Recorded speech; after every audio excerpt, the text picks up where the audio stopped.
Leo Sun and Rising. Welcome to your November 2023 Astro Update. It's Rena here. Wow. So, as I record this, I am recording this in the middle of October. So, there still is one eclipse yet to present itself at the end of October. So, I'm going to talk about that because that leads into November.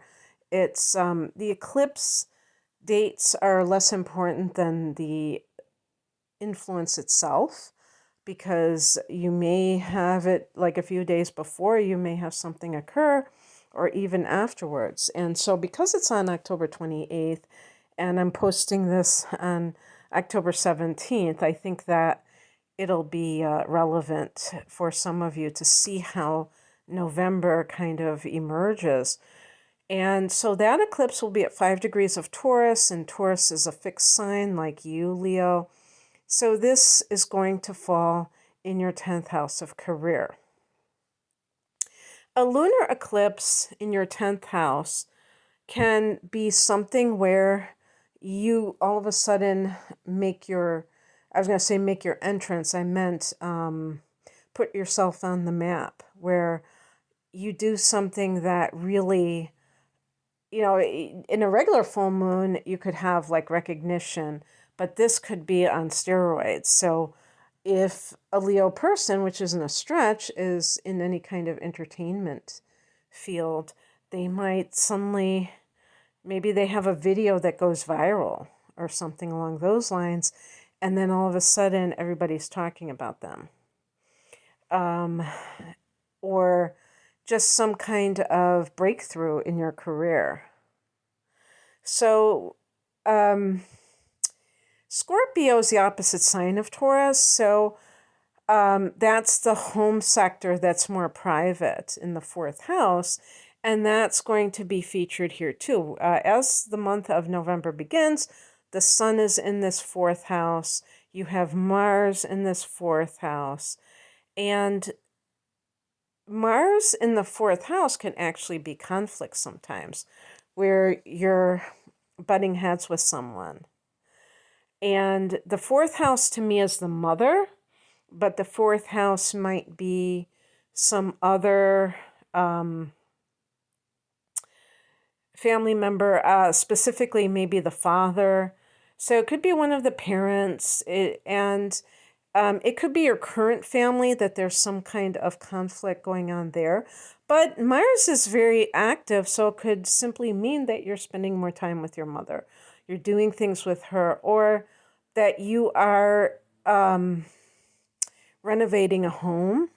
That's a possibility as well. And this is going to be, for the first I would say, let's see, almost 4 weeks, like 3.5 weeks. This is going to be in play with Mars in that domain. But let's start, closer to the beginning of the month. On the 4th of the month, Saturn turns direct at 0 degrees of Pisces. And this for you is the 8th house. Now, the 8th house is a water house. It's Scorpio's domain in astrology, okay? And you already have had Neptune here for, I think, like almost a dozen years, something along those lines. And so this may have, for some of you, may have led you to explore spirituality very much in depth, almost to the point of like mediumship. I really see it with something like mediumship, becoming what do they call it? Like a channeler. This is the house of the dead, and you may be able to contact the dead. And maybe you had like some kind of spiritual awakening or upgrade or something that made you suddenly be able to do that. I don't know how that would kind of come about, but that's what I'm thinking. Something may have happened along these lines. And it's very cool for you, because you may feel this sense of you want to have these abilities, because I don't know. It's something that, yeah, like even if you experience a death in that was close to you, and then somehow you were able to talk to that person, that might be another way that that occurred. But now Saturn, well, Saturn entered Pisces in March of this year, and it went retrograde, I don't know when, in the springtime, maybe June or something like that, actually summer. Um, Saturn in the eighth house can be that you're taking this area of life seriously. So you may be like even thinking about a career, because Saturn rules the 10th house of career. It's connected to career matters. Some kind of a career in shamanism, something to do with transformation. That's what the eighth house represents. Astrology and the tarot actually are connected to the eighth house, believe it or not, and because it's the occult and all of that sort of stuff. Are you becoming a witch? I've said before that I get really nervous saying that word. I think I was burned at the stake in another lifetime. But anyway, so but see, when Saturn went retrograde, that might have been more like shadow work, because this is the house of shadow work, and which simply means kind of excavating your emotional baggage. And emotional baggage can weigh us down, but sometimes we don't even really know the long and short of it. Like we might feel like this sense of that our emotions are heavy, that they're weighing us down, but we don't really know exactly why, because we're not fully embracing or integrating those uncomfortable emotions. And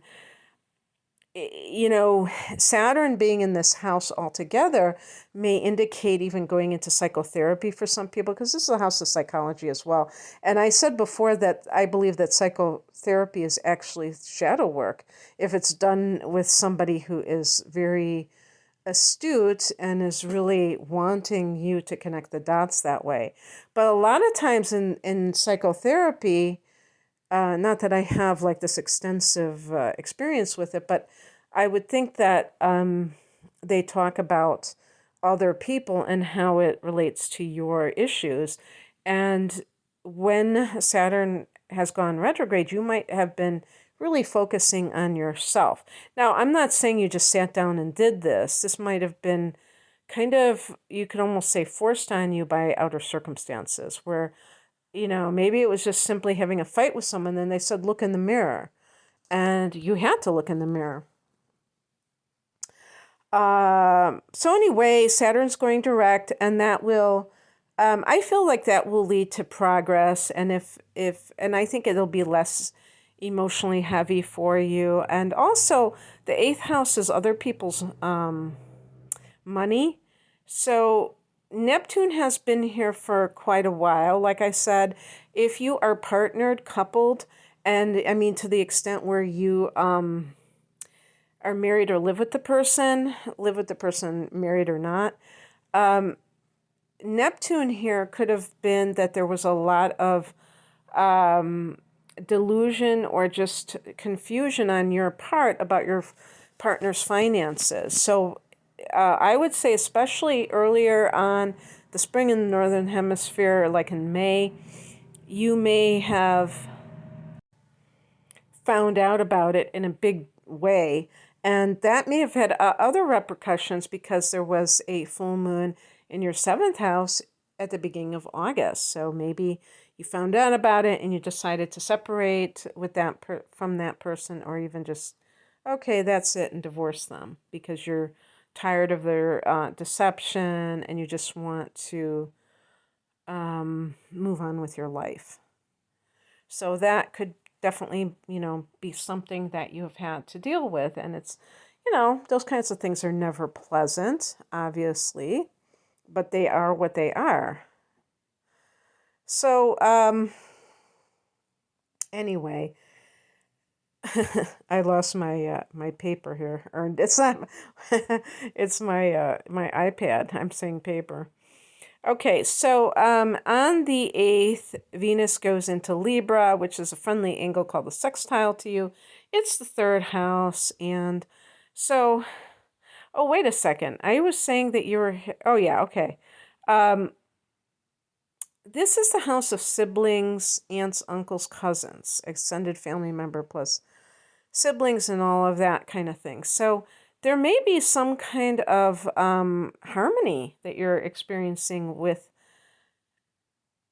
these people, and that could feel very good. You could feel like, hey, finally, if you've had trouble with them in the past and now you feel like you have, it could even be like a united front because, like I said, you have Mars in Scorpio, and there may be maybe a conflict with one of your parents, but you're getting along with your siblings. And this is the house of the teaching and learning, so this could be money through there, but also this is social media and media in general. So Venus here could be like online dating. And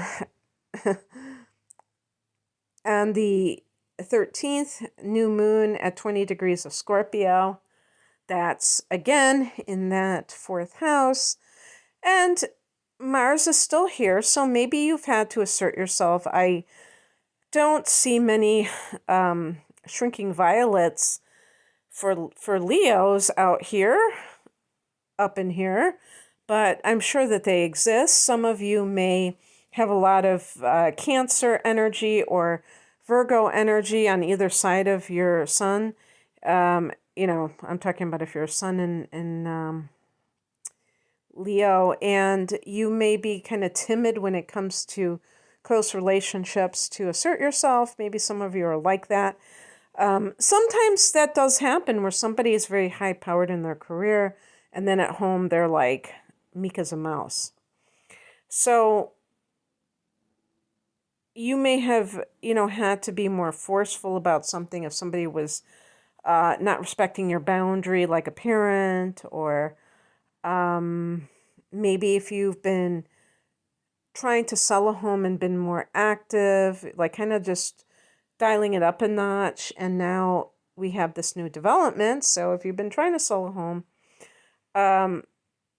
new moons, I mean, I could think of full moons as being that time of selling a home, but I would say back in May, if you have kind of clung to a property, that might have been the time that the universe helped you to let go, and now you're able to move on. So that's a possibility. But something new on the home front. On the 22nd, the sun goes into Sag, and 2 days later, Mars goes into Sagittarius. For you, this is the house that you rule, Leo, the 5th house. So this is right up your alley. You're ruled by the sun, so this is like it's almost like having a solar return in a way, because the sun is in the house, in your own domain. And this is a very romantic time when planets go into Sagittarius. There will be a new moon here in December 12th. And so, yeah, I was going to say, maybe if you're online dating, then you fall in love or something. I don't know. But in any case, Mars in the 5th house can be very sexy. The 5th house is the house of recreational sex. I'm assuming because it's the house of pleasure. The thing that's a little bit confusing is that the 5th house is also the house of conceiving children. So how can that even compute when you're talking about, casual sex? But, I guess there are, because this is the house of children in general. So conceiving children, and Mars here, maybe you're like actively trying to conceive a child. It could be just simply that you're, maybe, there's a lot of physicality with Mars. So maybe you're doing some kind of sports. competitive sports, and it's something that you really enjoy, and you're just so this might simply be that you're very active, like actively pursuing pleasure. This I'm trying to think of in the United States when we're having Thanksgiving. I don't know if it's the 23rd, perhaps. This might be the day after Thanksgiving, but anyway, this kicks off the holiday season in North America, and that can be, you getting right into the thick of things, maybe, just on the enjoyment level. And, it goes without saying because Sagittarius is a fellow fire sign, so that forms a trine with you, so that is very aligned with you and what you are all about. On the 27th, we have a full moon at 4 degrees of Gemini, another sextile, but this time coming from the other direction, the 11th house of hopes and wishes. And this is a full moon. So because it is the area of hopes and wishes, maybe one of them comes to fruition. And also, this is a house of gains, which has to do with your profits. So that could be something where you are seeing a gain because the full moon can bring something to, it can be like a flowering. So that might be very good. This is a house of friendships and groups, so it's possible that you will part ways with someone or some people that you're involved with. You could find out something about a friend, like something that's going on with a friend. That's also a possibility. So that's what I have for you, Leo. I hope that this resonated. If you would like a private reading, I have package deals which are helpful because they are extended readings. My deep dive reading is you're buying 2 readings and you're getting what I think is a substantial discount compared to buying those readings separately. It's an hour of natal chart interpretation, hour of transits for a special price. And then I have one with the tarot and the deep dive called The Whole Enchilada. And it's a full-length tarot reading accompanying that other combination of readings. And I have standalone readings for career, life path kind of things, love. And what else? Even like one for a child, like, understanding your child better, perhaps. So you can find out more information at the link below. I'm at RenaMoonAstrology.com. Thanks for listening. Bye.